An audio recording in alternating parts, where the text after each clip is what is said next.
"So, how much did your mother leave you?" Larry asked me bluntly right after my mother's funeral. I couldn't believe he said that, without even a word of sympathy for me. He must have thought the inheritance was already in my account, because he saw me with the bank book. But that was just wrong as a human being. "It's about $2 million, I said. $2 million. That's it," Larry replied, smirking in a way that made me feel uneasy. "Well, even after taxes, there should be hundreds of thousands left." I didn't like his reaction at all. He had a nasty smile that made me uncomfortable. I didn't know what he was planning, but I was sure things wouldn't go his way. The next day, Larry quickly started his plan, but his shallow thinking was going to cost him everything. He just didn't know it yet. "My name is Sarah Taylor. I got married through an arranged marriage when I was 19. My husband's name is Larry, and he works for a company. He is 3 years older than me and is the oldest son of the Owen family. However, even though he's called the oldest son, his younger brother Frank left the house after graduating from university and hasn't been in touch since. So Larry was treated like an only child and was very loved by my parents-in-law. Honestly, I didn't want to marry Larry, but my mother came from a family that had been running a business for generations. I was in a position where I couldn't go against what my parents decided, so I ended up marrying Larry. He couldn't refuse the marriage either because his father was in business. We didn't marry out of love. It was a marriage far from happiness. Unfortunately, we couldn't have children. Since we got married young, it was hard to accept that we couldn't have kids, and I hoped that having a child would improve our situation. But even with hospital visits, it didn't happen.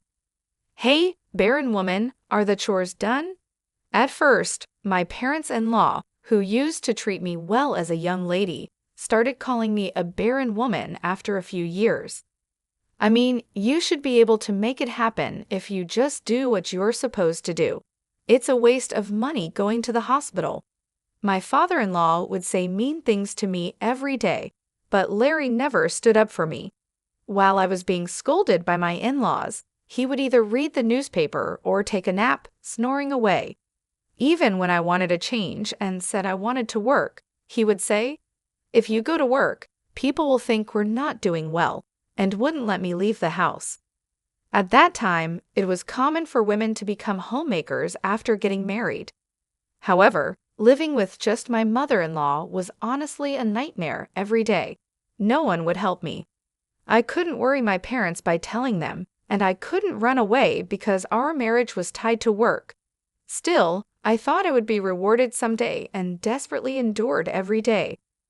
However, no matter how many years passed, the situation never got better. 19 years after our marriage, when I turned 43, my father-in-law died in an accident. That incident led to the discovery that his company had been avoiding taxes. The back taxes and fines depleted our assets. Our property was seized, and the company went bankrupt. Although we kept the house, we had to let go of our comfortable lifestyle.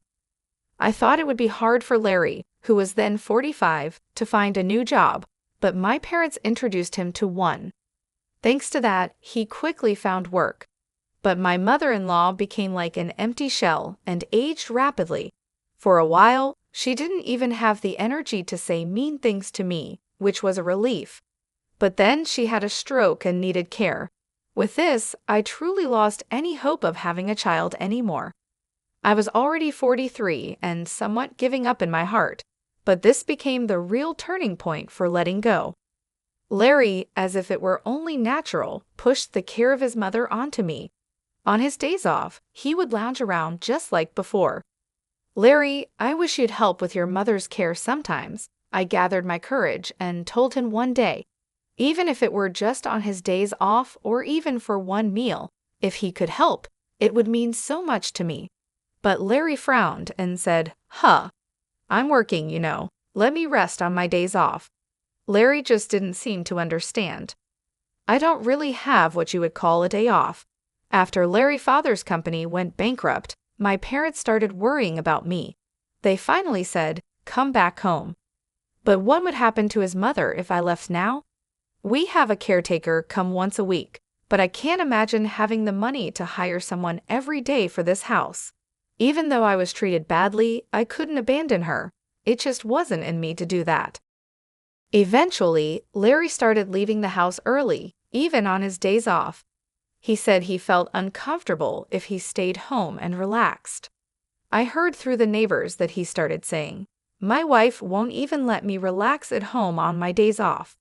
He began taking solo trips, and the neighbors knew his mother needed care. Knowing this, yet acting as if he left all the caregiving to me, showed he didn't care about how others saw him. It was sad to see his mother, who loved Larry, being ignored by him once she got sick. Sometimes she would say, "It's because you're here that Larry won't come." But when I replied, "Should I leave then?" she would quickly go quiet. This went on for another 19 years, and the long caregiving period finally ended when my mother-in-law passed away, reuniting with her husband. I was about to turn 59. I had no love left for Larry, but I had come to terms with many things. Leaving didn't seem possible, and I would probably spend the rest of my days in this house. Larry was diligent only in his work, and this was noticed. Even after reaching retirement age, he was asked to keep working as senior staff. This allows me to live the way I do now. We were never a close couple, but I am thankful for this aspect. Our marriage wasn't good, but Larry never tried to kick me out. He probably thinks it's too late for that now. He still prefers being out of the house on his days off, so I've come to enjoy my alone time. I've even taken up pottery as a hobby. I've made friends at this age and am spending days that I can finally enjoy for the first time since getting married. But this seems to have annoyed Larry. "You're out playing while I'm working," he said, and one day, he even burned my bag. I used the bag for my pottery class, and Larry burned it in the yard. "What are you doing?" "Don't get lost in weird hobbies, just do the housework," he said. My pottery materials and my pouch were still inside the bag. Even pouring water on it was too late. It turned to ashes. I was really furious. I thought it was too late for change, but I still had a long life ahead. The word divorce crossed my mind, but just as I was considering it, another misfortune struck. My parents suddenly passed away. My father died suddenly from an illness, and a month after his funeral, my mother also fell ill and passed away. It all happened so fast, and I was overwhelmed with sorrow. My brother Jack had already taken over my father's company, and with so many people at both my father's and then my mother's funerals, I ended up bedridden for about a week afterward. It must have been mental exhaustion. My friends from the pottery class were kind enough to check on me, but Larry mocked me, saying, "How long are you going to sleep?" I was tired after Mom's funeral too, but I didn't sleep that much. It must be nice to sleep all you want without working. It might have been a valid point, but as words from a husband to a wife, it was really hurtful. The next day, I forced myself to get up and return to my daily routine, since I didn't have the luxury to enjoy my hobbies anymore.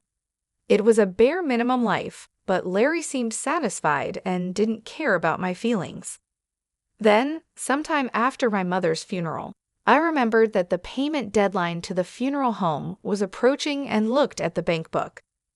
Jack was busy with work, so I had promised to make the payment on his behalf. However, Larry saw me with the bank book and came over with a sleazy smile. "So, how much was your mother's inheritance?" I was shocked by his words. He said this right after my mother's funeral, without a single word of concern for me. He must have thought the inheritance had been deposited because he saw me looking at the bank book. But surely that's unthinkable for a human being. I answered dully, "About $2 million. $2 million? That's it?" he said, smirking with an unpleasant smile. "Well, even after taxes, there should be hundreds of thousands left." What an awful smile. I didn't know what Larry was thinking, but I was sure things wouldn't go his way. Without saying anything to him, I quietly put away the bank book. Finally, noticing the mood, Larry spoke up. "Well, you've had it tough. You should rest early today. It was unusual for Larry to offer kind words, maybe because he felt awkward. Far from making me happy, it made me feel sick. I didn't want to see his face anymore, so I went to bed early that day. However, something unexpected happened the next day. After breakfast, Larry left for work as usual. But then I got a call saying he hadn't shown up at his workplace. I was shocked because this had never happened before. Worried that he might have been in an accident, I hurriedly called Larry, but I couldn't get through. As I paced around restlessly, I walked into the living room and understood everything. On the living room table was a piece of paper. It was a divorce form already filled out by Larry. The moment I saw it, I thought, "No way," and checked where I had put the bank book the day before. As I expected, the bank book was gone. Unbelievable, I muttered and sighed. It wasn't an accident or anything. Larry had likely disappeared on his own. I had thought he was up to something in the living room that morning. By taking those items, he must be planning to start a new life without me. Larry hadn't driven me out before because he was waiting for my parents' inheritance. The stolen bank book was proof enough. Even with this realization, I remained calm. There was no need to panic. I slowly filled out the divorce form and took it to the city office. Larry had sown the seeds of his own downfall. I decided he needed to fully understand that it was too late for regrets. I properly contacted Larry's workplace and said, "I can't reach him either, but it doesn't seem like an accident. I'll let you know as soon as I get in touch. Sorry for the inconvenience." The workplace said they would treat it as a paid leave for the day and wished him well, which made me envious of Larry for having such a good workplace. After all, it was a company introduced by my parents. I hoped he would be sincere towards his workplace, but now he was going to be a stranger to me. I managed to submit the divorce form successfully. After going through so much, it's surprising how easily I became free. I wondered if my life could have been different if I had divorced earlier. As I was packing up my things, my phone rang. It was Larry, who hadn't answered my calls before. I knew what he would say, so I ignored it and kept packing. The phone kept ringing again and again. Eventually, even the house phone started ringing. It was probably Larry, and it was so annoying that I reluctantly decided to answer it. "Hello," I said casually. Sure enough, I heard Larry's panicked voice on the other end. "Yes, I called because I was informed you hadn't shown up for work. You should contact your workplace immediately." "That's not the issue right now." Larry interrupted me, shouting, "I can't withdraw the money." Hearing his voice, I couldn't help but burst out laughing. So he finally noticed, huh? I thought he must not have realized because he stole the bank book in a hurry. "My ID? You burned it, remember?" "What? No, don't you remember it was in the bag for my pottery class?" I answered, laughing. Larry sounded flustered. "Then this ID, isn't it expired?" "I wouldn't know. After your mother passed away, I repeatedly asked you to take care of the paperwork. I went to the bank for the procedure, but they said it couldn't be done because I wasn't the heir. So the bank book was left untouched with just a few dollars remaining. Don't mess around. You have to properly organize things for someone who's not here anymore, right? You said you'd take care of it eventually, so keep it in mind. Don't blame me." "Then what am I supposed to do with this bank book?" "What to do or not to do, unless I go to do the paperwork, there's nothing that can be done about it." As I spoke, Larry kept complaining, but I didn't feel like replying and fell silent. Impatiently, Larry seemed to have gone back to the bank teller, explaining the situation. "I accidentally burned the ID. Can't anything be done? Maybe by proxy? Look, I'm on the phone with my wife right now." It seemed he put it on speaker, and I could hear the troubled voice of the teller too. I questioned his words. "Larry, what are you talking about? You know you can't do anything like that as a stranger, right?" "Huh?" "The divorce papers were properly processed just now. Thanks for the preparation. Bye." I said what I wanted to say and hung up the phone. I'm sure the bank teller heard my last words too. By now, Larry must be either pale with shock or red with anger. Just imagining it made me laugh. I knew I had to leave the house before he returned. With that thought, I quickly packed my things and left the house. My destination was my family's old home, which was empty after my parents passed away. I had inherited that home as well. My mother's assets from running her company totaled $15 million. However, inheriting a large sum of cash wouldn't be safe if Larry found out, especially since we had no children.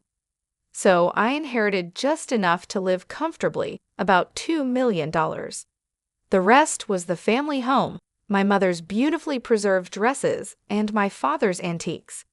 If these heirlooms were appraised, they would be worth a lot. I had my brother Jack's permission for this arrangement. Jack had moved out after getting married and was worried about the family home becoming vacant. He had children and had taken over the company, so he was happy to inherit just the cash. We completed the inheritance discussions peacefully. After arriving at the family home, I informed Jack that I had divorced Larry and would be living there. He said, "If you are going to live in the family home, it won't be empty, which is a relief. But are you really okay with divorcing Larry, Sarah?" "Yes," I replied. "We don't have children, and both our parents have passed away. If we both want a divorce, then it's for the best. I want to restart my life, and I have no regrets." Jack was worried about me being alone, but living as Larry's servant for life would have been worse. Besides, if I could spend the last moments of my life in this house, where I had many memories with my family, even if I was alone, it would be happiness. Larry kept calling me many times after that, but he didn't think I would be at the family home and never came to visit. That day, I spent alone in peace. The house was lonely without a family, but I felt relieved from the bottom of my heart. The next day, I finally gathered the energy to go make a deposit. The bank book was with Larry, and it was a bit troublesome to retrieve it. I decided to go around 5:00 a.m., assuming Larry would be asleep. When I got home and opened the front door, the smell of alcohol hit me. Wow, I couldn't help but grimace at the smell. Entering the living room, I saw beer cans scattered all over. My bank book was torn and left on the table. This is terrible. Tearing up someone's bank book like this, no matter how angry you are, is just wrong. I gathered up the pieces and put them in my bag. I also took a few clothes and went back to my family home. Then I headed to the bank. As I approached the entrance, I heard someone call out, "Sarah." It was Larry. He had been waiting for me. I noticed the bank book was gone, so I figured you'd come here. "Whether I come here or not is none of your business," I said. "Don't say that. We've been together for so long." Even though the divorce was finalized, he still talked like this. I ignored him and entered the bank. Larry kept trying to talk to me, but I firmly ignored him. That's when it happened. "Brother, isn't that Sarah?" Someone called out. "Frank, why are you here?" It was Larry's brother, Frank. Both Larry and I were surprised to see him. We hardly ever saw Frank, usually only at funerals. It had been about 43 years since I married Larry, and this was probably the third time I met Frank. He had wanted to cut ties with the family, but his parents, worried about their company's reputation, begged him to at least show up for important family events. Since we had met at my mother-in-law's funeral a few years ago, he probably recognized us. "Ah, I'm here for the inheritance of Mom's estate.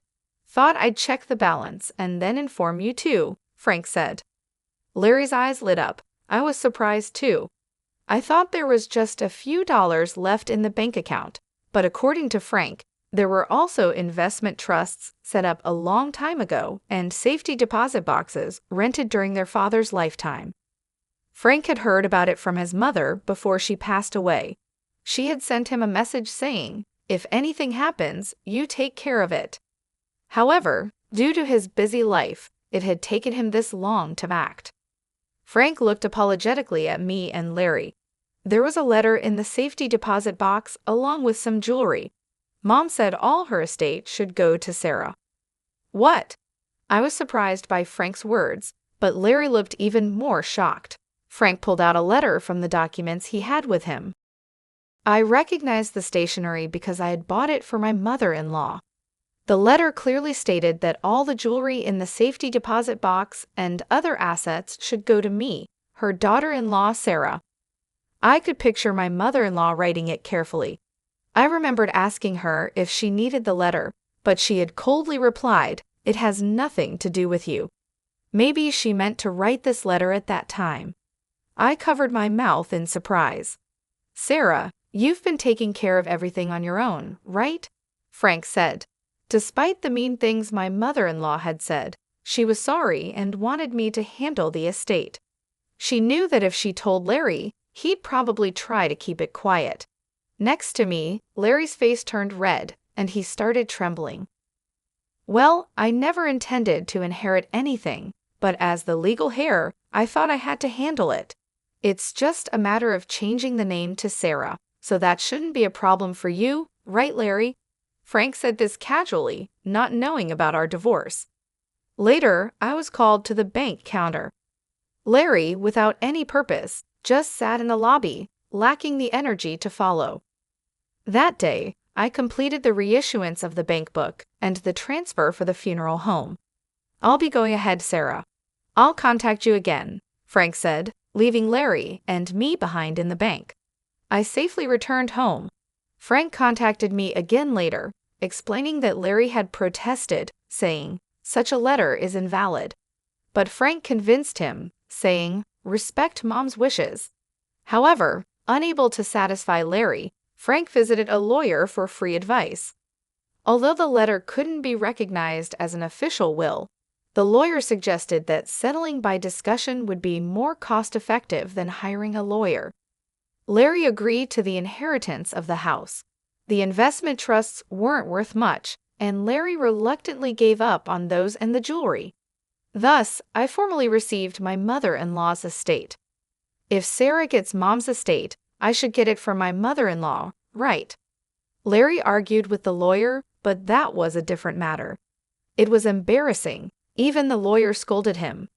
Larry couldn't accept it and finally tracked me down at the family home, showing up at my doorstep. I was wrong. "Let's start over," he begged, realizing he couldn't get anything. He knelt at the doorstep, pleading for reconciliation. Start over? There was never any love between us to begin with. What's there to start over? For the first time, I felt free to speak my mind. I shared my long-held feelings with Larry. He fell silent, seemingly regretting his actions for the first time, and I couldn't help but smile. "At least you still have the house, right? Have you contacted your workplace? If you're so desperate for money, you better work hard and not lose your job." After saying that, I closed the door. It was finally over. The bank book held assets left by our mothers, and with this, I could surely live comfortably from now on.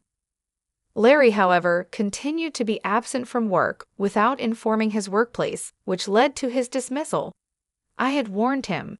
Without even his passion for work, what was left for him? Maybe his hard work wasn't out of responsibility, but to maintain his dignity. Now, without anyone to show his dignity to and missing the easy money he thought he'd get, it wouldn't be surprising if he felt he had lost his purpose in life. Even though I was concerned for someone I had spent years with, that was it. I had no intention of helping him. "I truly apologize for the trouble caused to you, Sarah. It's really regrettable," Frank said. He was the only one who apologized and told me I no longer needed to deal with Larry. Realizing the family's issues early on, Frank had left home young and was probably living happily now without involving himself in that home. Larry had become a recluse, but at his age, he could probably live on his pension. Wanting to start over showed he had some courage at least, but he should try starting over on his own. I began attending pottery classes again, and my friends were delighted with my return. I hadn't realized how enjoyable it could be to spend time just for myself. At the pottery class, I even met someone wonderful. Though I had sworn off marriage, being with someone who loves me might also be a form of happiness. Rather than being alone forever, it might be better to embrace new beginnings. It might feel too late, but just like with the divorce, it's never too late as long as you're alive. Anyone can find happiness, no matter their age. I believe that.